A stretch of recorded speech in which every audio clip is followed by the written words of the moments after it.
आहे काय रे? झाडावरून पडलेला बिल्लू बघ कसं करतोय. श्याम, तुला म्हटलं होतं ना ते फार काळ जगायचं नाही.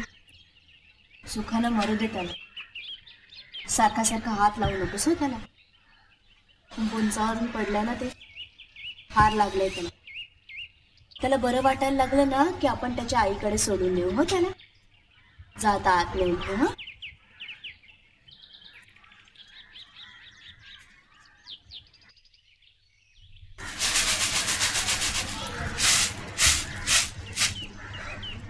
झाडावरून पडलेल्या त्या पिलावर आम्ही मनापासून प्रेम करत होतो.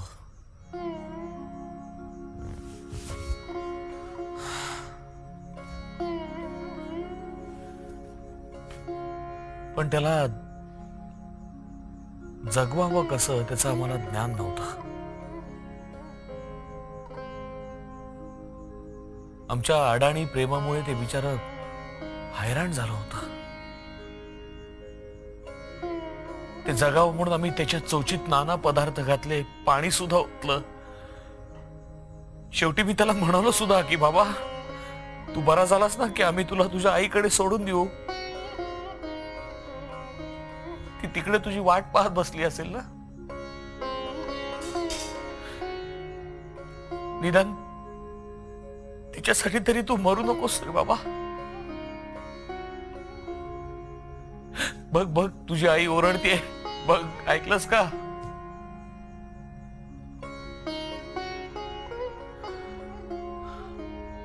तरी शेवटी ते पिल्लू मेलच. आई ते पिल्लू मेलं वाटतं. मेलं? ते खूप ओरडत होतं ना. मला वाटतं त्याला त्याच्या आईची आठवण येत होती. आई आता त्याचं काय करायचं ग? त्याला मोगऱ्याच्या झाडापाशी पुरा, म्हणजे त्याला अधिक सुगंधी फुलं येतील. तुम्ही त्याला वाचवण्याचा खूप प्रयत्न केलात ना. ते पिल्लू तुमचं प्रेम विसरायचं नाही.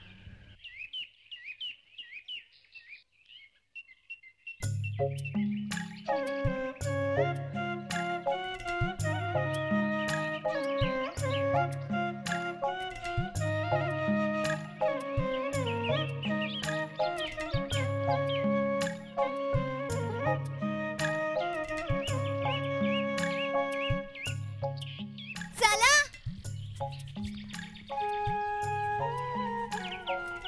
हे ऐका, आज श्यामला कोणत्याही परिस्थितीत पोहायला न्यायचं म्हणजे न्यायचं, बरोबर ना? थांबा, मी श्यामच्या आईला हाक मारते. श्यामची आई, ओ श्यामची आई, श्यामची आई. काय ग सई, काय झालं? श्यामची आई आज तरी येईल ना श्याम पोहायला? हो, आज श्याम तुमच्याबरोबर पोहायला येईलच. श्याम, अरे श्याम, श्याम, तुम्ही इथेच थांबा, बघते कसा येत नाही.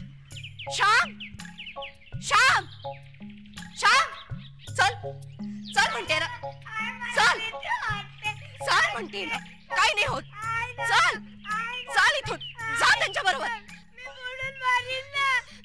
काही होत नाही, तुला पोहता यायलाच हवं. जातोस की नाही? नाही जात, नाही जात. जाशील की नाही? जाशील की नाही? जाशील की नाही? सांग मला, जाशील की नाही? जा. चल श्याम, आम्ही तुला पोहायला शिकवतो.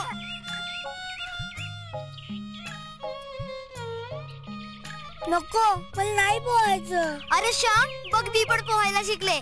माझ्या काकांनी शिकवलं मला पोहायला. पोहताना की नाही खूप मजा येते. नको, मला खूप भीती वाटते. ए धरा रे त्याला. आई ग, आई ग, सोडा मला. आई ग.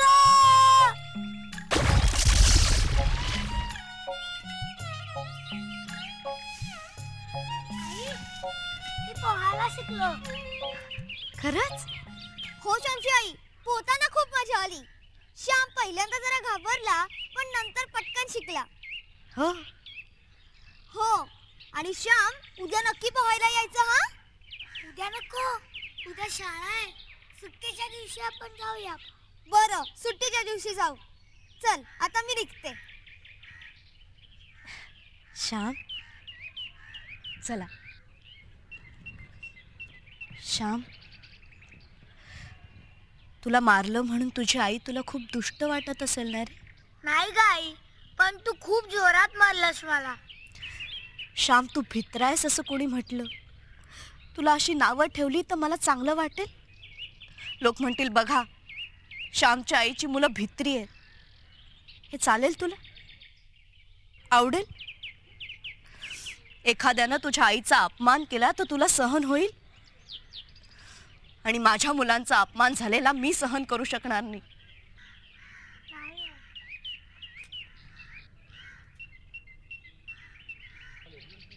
नाही आई, मी कधीही तुझा अपमान होऊ देणार नाही. आणि जर का तो कोणी केला तर सहनही करणार नाही.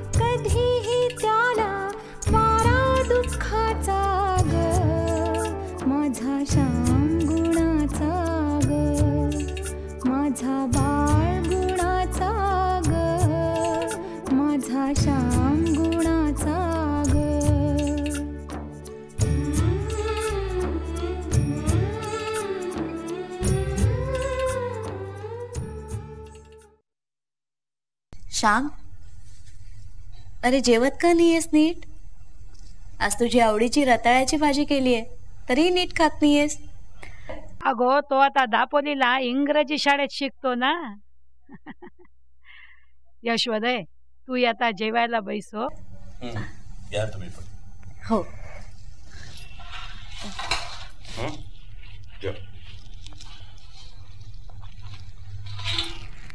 जेव, तिकडे घरचं मिळत नाही बाळा. जेव. खा की. काय झालं रे?